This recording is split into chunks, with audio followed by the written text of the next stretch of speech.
Yes guys, welcome back to the channel. So, yesterday we predicted MVP, we had a few candidates, went through them all, and went from there. Today we're gonna guess we're gonna have 5 candidates for the defensive player of the year. We're gonna just predict our rookie and 6th man of the year. And let's get straight into it. Starting off with defensive player of the year. Candidate number 1, a former 2-time defensive player of the year, 4-time all defensive team, 7'1", 28-year-old in his prime, Utah Jazz center Rudy Gobert. He came 3rd in defensive player of the year voting last year with the Jazz. And he's a defense first player. His biggest strength is the defense. He can score for sure, and but I just think defense, and most people agree with me, defense is his biggest strength. And last year during the regular season, he averaged 13.5 rebounds per game, 2 blocks per game, which is pretty impressive, and 0.8 steals per game. So impressive stats during the regular season for Rudy Gobert. Since those 2 blocks per game, they stand out. Then in the playoffs, he averaged 11.4 rebounds per game, 1.4 blocks, and 0.6 steals per game. So his stats went down in the playoffs.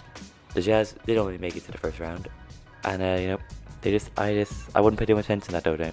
Playoffs are always harder. Regular season, pretty impressive stats, and that's why I think he will be out there or thereabouts for defensive player of the year next season. Candidate number 2. And this, before we even mention his name, it's like a disclaimer here. He's got to stay injury free, avoid injuries, avoid the Rona, because this guy, he's got injuries over the past few years. But if he can stay fit and healthy, he's definitely up there as a candidate. Joel Embiid, Philadelphia 76ers center. He's a monster in the paint, a massive body. He's just Gobert. He's got the height, 7'1", but Joel Embiid is just built bigger. A monster in the paint, as I said. Very powerful player. 7 feet tall, so he's got the height, he can protect the rim. He's a former 2-time all defensive team. He's 26, so he's just entering his prime now. So, he's getting his what he has now, probably the best he can give.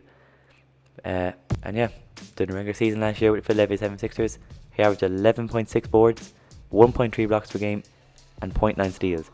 So, still pretty impressive defensive stats for him, and that's why I think he'll be up there next season. Now in the playoffs, once again, the 76ers got knocked out in the first round, but he did still average 12.3 boards, 1.3 blocks, and 1.5 steals.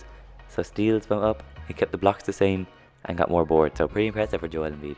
And that's why I think if you can stay injury free, he's definitely a candidate. Big body, pretty more mobile than people think. And I just think injury free, Joel, you got a chance, my friend. Candidate number 3 now.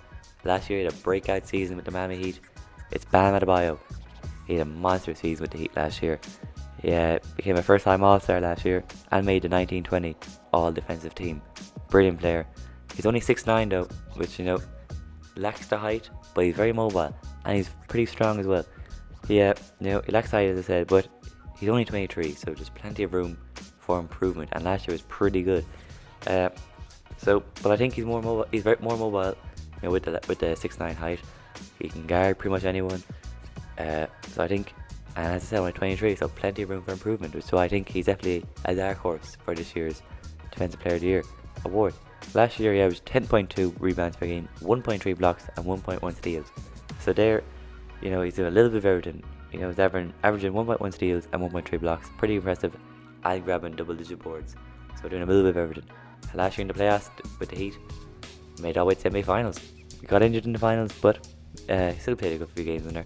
Last year in the playoffs, I averaged 10.3 boards, 0.8 blocks, and 1 steal a game. So the blocks went down, kept the steals pretty much the same, and slightly improved rebounds. So 23, plenty of time to grow, and he's the dark horse this year's Defensive Player of the Year award.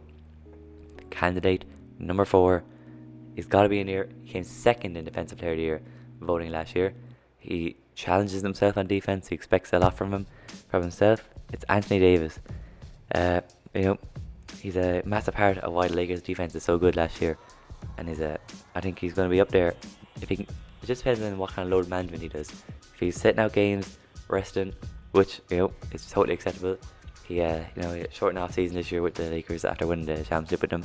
But if he can get on the court enough and stay injury free, like Joel Embiid, AD can be prone to injuries. So if we can get him on the court enough, I think why not? He's a massive threat in the paint, a big body, mobile, strong. He can guard anyone, 1 to 5. You know, he used to be a point guard himself before he grew. So he can get 1 to 5. 27 years old, in his prime now. So we can get his max potential on the defensive end. You know, as I said, stay injury free, and this award is there for the taking for AD. During the regular season, he averaged 9.3 rebounds per game, 2.3 blocks a game, so the highest blocks we've seen so far, and 1.5 steals. So now he's just doing a little bit of everything again at a high rate. And AD is a former 4-time all-defensive team player and a former 3-time block champion. So AD, if he can get on the court enough, why not win this award? And during the playoffs last year, he averaged 9.7 boards per game, 1.4 blocks, and 1.2 steals. So pretty impressive stats. If you can just get on the court and stay injury free, this award is here for him to take. And our final candidate for Defensive Player of the Year, we couldn't leave him out. Last year's winner, Giannis Antetokounmpo. As I said, last year's Defensive Player of the Year, a former 3-time All-Defensive Team player, also 27 years old, so he's also in his prime. So he's 6'11", he's got the height, he's got a massive wingspan, very, very mobile. He can guard 1 to 5, he's strong, he's got it all really, you know. Regular season last year, he averaged 13.6 rebounds per game, 1 block per game, and 1 steal. Pretty impressive stats. Then last year in the playoffs, the Bucks didn't have a very impressive playoffs, but Giannis still averaged 13.8 rebounds per game, 0.9 blocks, and 0.7 steals per game. I don't see why he can't be up there again in Defensive Player of the Year voting this year. Unbelievable talent. And yep, I wouldn't be surprised if he went back to back with the Defensive Player of the Year award. So, there are candidates for Defensive Player of the Year. And my prediction is here, I'm going to go for Rudy Gobert. You know, he's a former 2-time Defensive Player of the Year. I think he could have easily won it last year. Why AD won't win it, and Joel Embiid, I just don't think they're going to stay injury free. Joel Embiid, I don't think will stay injury free. I think AD will take too much load management, so I don't see him winning it. Bam Adebayo, I think it's a year or two too soon. He needs to show more signs of improvement. He'll get there. And Giannis, I just think, you know, Giannis is a flip of a coin really. He can easily win this, but I just think Rudy Gobert will win this award again. And that's before I end the video. Rookie of the Year, off the bat, probably the favourite, LaMelo Ball. I saw his Charlotte Hornets debut yesterday. Unbelievable assist. Needs to start scoring more and improve his jumper. But you know, I don't see why he can't win it. Obviously, the obvious candidate is LaMelo Ball. But you know, I'm not convinced by Anthony Edwards and how he's going to fit in with the Timberwolves yet. And as for James Wiseman, massive fan. I think he could easily win this award. Second choice for me. And yeah, let's see how he fits in with the Warriors. But my 6th man of the year then is going to be Montrezl Harrell.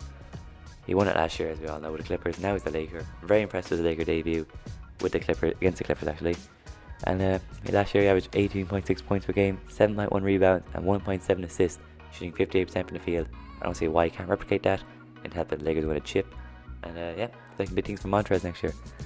Dennis Schroeder I think will be starting, so I don't think he'll be in the race for this. And number 2 probably be Lou Williams, but I think he's getting on a bit now. So I think Montrezl, this award is here for you if you're up for it. That's the end of the video, guys. Make sure to like the video, subscribe if you're new, because we're uploading every day until the 20th of December. We've done one video at least a day so far, a couple of double uploads actually in between. We predicted MVP, we've graded teams off seasons, we've done a lot. So, you know, if you like this content, subscribe, turn on notifications, and yeah, well, that's it guys, I'm out of here.